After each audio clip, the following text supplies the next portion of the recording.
I had been looking to build some dry stone walls for the layout, and I noticed some on the internet, but they didn't really cut the mustard in the way they were finished. They didn't look right. And then one day I happened to notice this pot I had of limestone chippings, and how they actually did look rather good here against the surface.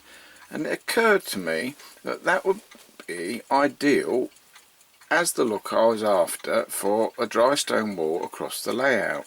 The problem being is the layout would go up and down, and you've got to make it fit. I was thinking it was worth having a go. Then I decided, does a dry stone wall actually look like that? Well, some do. Some are loads of brick-like structures, nicely trimmed stones, all straight and everything, but you can't really get hold of those at this sort of scale very easily. Whereas these are limestone chippings that you would use on a felt roof, the old way they used to do it. And when you actually measure them and look on the internet at various designs of stone walling, some actually were about this size and did look like that. So now we've got to work out a way of making it.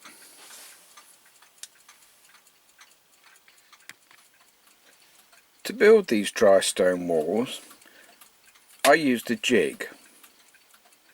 Now you can make them out of 2 pieces of wood with a packing piece in the ends, and you fill the gap, job's a good one. Best to apply some plastic tape over the top first, or else the PVA glue will stick it together quite nicely.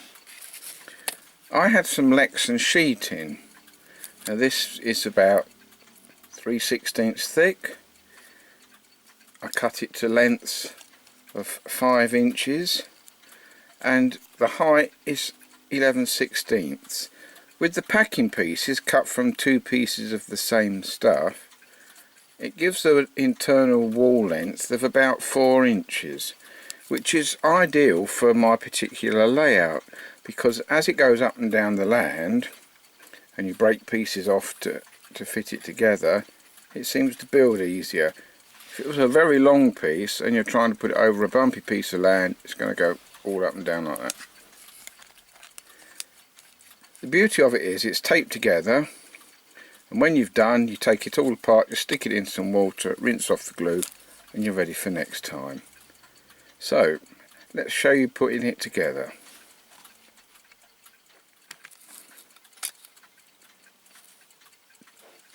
Using 2 pieces of the same thickness stuff, cut into some squares and roughly being the same size, place them inside one end like that. Put the backing piece on the back of the wall like that, arranging like that. It's not too critical that these pieces line up, because the rocks aren't perfectly flat and straight, so it won't actually matter. And with it lined up like that, use some clear magic tape. It's great stuff, this is. Put it over the end, overlap the end, wrap it round the top there, just go all the way around again. Overlap.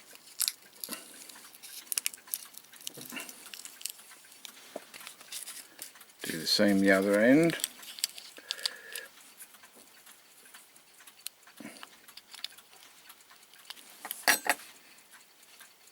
We have the ends roughly held in place with an overlap of tape here. Using the sharp scalpel blade in the very corners, slit it through.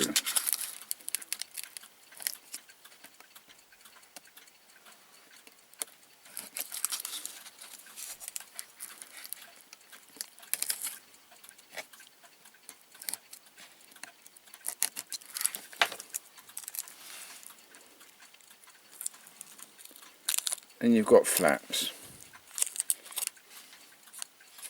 Just tuck it in against the end, like that, like that, like that, and press, press, press, press.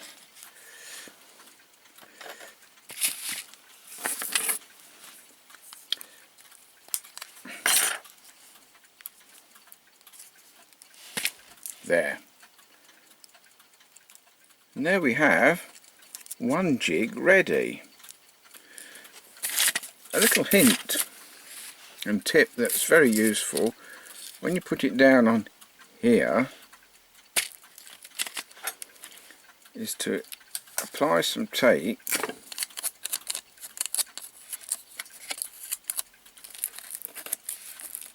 like so,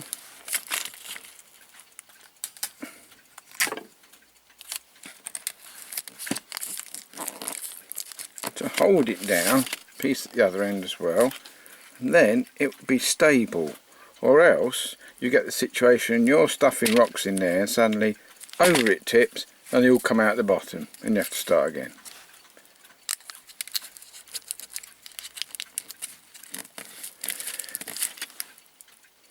Now on to the filling. Put in the limestone chippings. These are ones that you might use on a felt roofing, as you're used to, into a pot like so.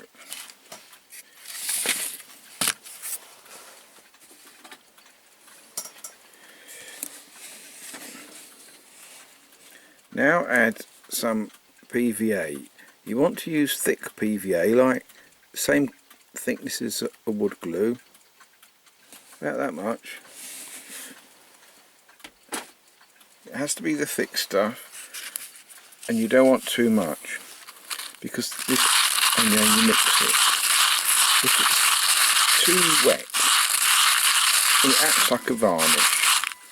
You'll have a shiny dry stone wall. So we just mix this all in now. Doesn't take very long at all until all the stones are coated with glue. Now we have the mix ready to be put into the jig.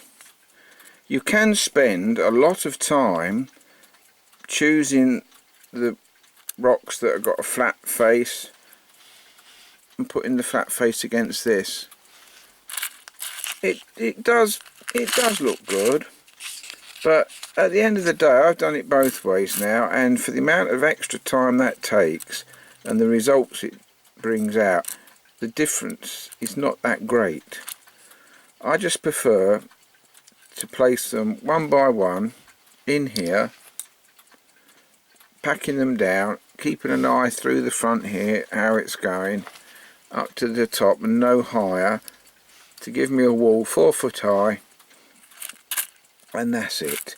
Because this is just a typical agricultural type wall. It's not one of the fancy ones as you might see at an entrance or something like that. So let's start putting them in. You can't just pour them in, it doesn't work. You end up with a lot of holes. That one is too big.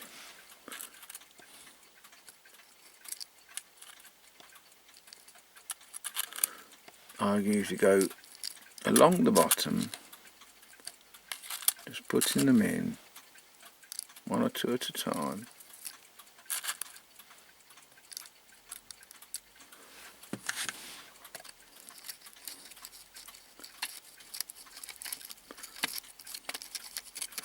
Tapping them down. You keep tapping them down as you go.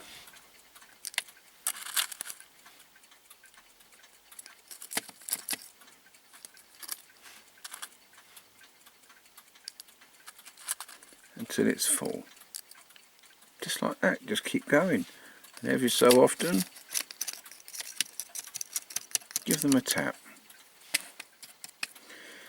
If you want all the top stones to go in a row, same way or something like that, you don't want to go higher than this this wall, because it does make this particular version look too tall, but there's nothing to stop you doing it so it does come up flush with the top like that. If that's what you want to do, it's up to you. You will find, to some extent, tapping them down, and they find their own levels and they fit in with each other. They just do.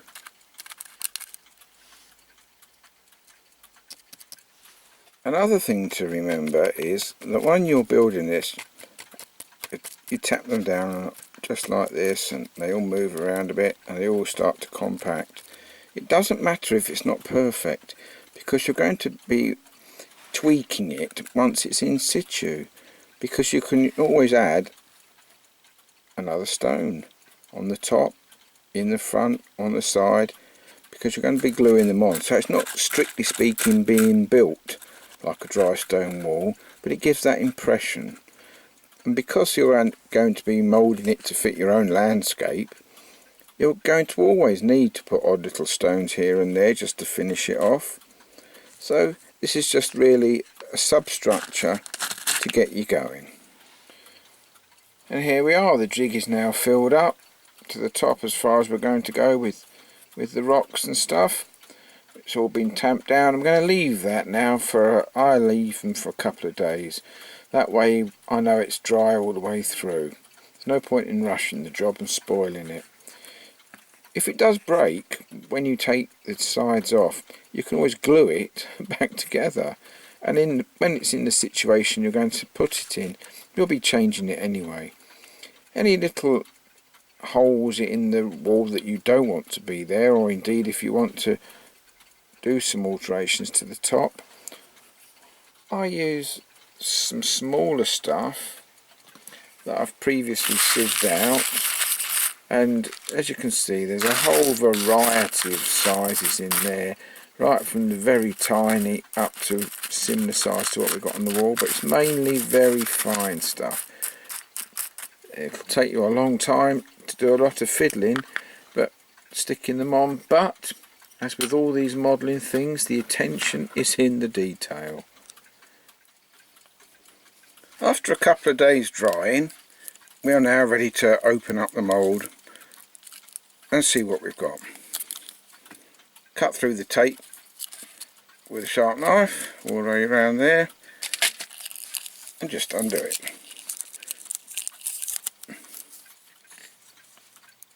Just gently prise the sides apart. They will come off quite easily. As you can see, it does stick, and all we have to do, because this stuff's quite flexible, just gently flex. See how it's coming away? Gently flex it and you got the wall.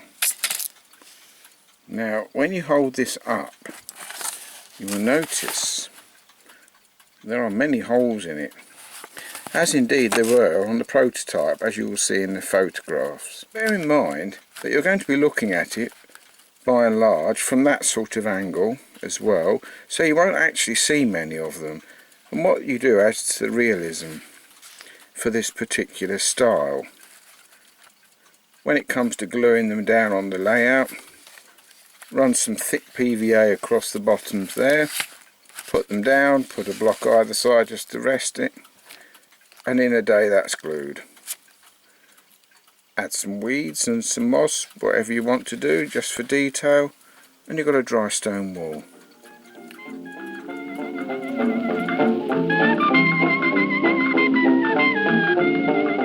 Following on from making this dry stone walls using this straight jig, I wondered if it was possible to build the actual stone walls in situ, actually on the land.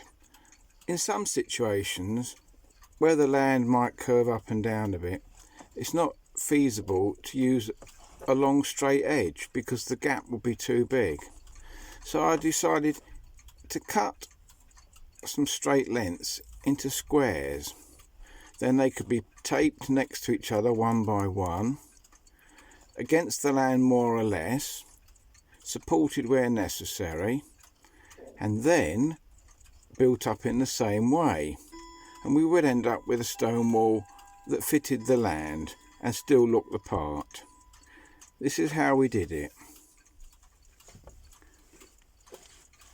The piece of land here actually dips very slightly.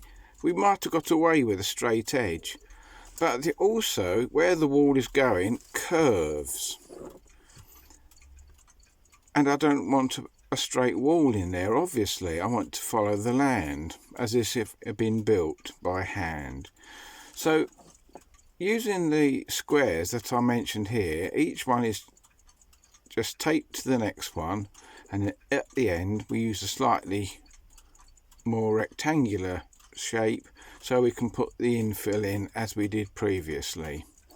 The wall will then terminate here and it will come down this way here, which is actually a slope. Now, because it's made out of sections, the actual wall has lost its rigidity, but we've got round that by using these pegs here, just simply pegged into the land, stick a weed or a bit of grass on there, nobody will show when it's taken out. So the wall can't fall this way, and we'll put a block just the other side to stop it going that way, and then we'll fill it using this end here where it's taped against the existing structure, and when it's done it'll all be much the same. You may have to adjust how much infill you use height wise just to suit the land. Obviously if it's a dip you won't fill it quite so high.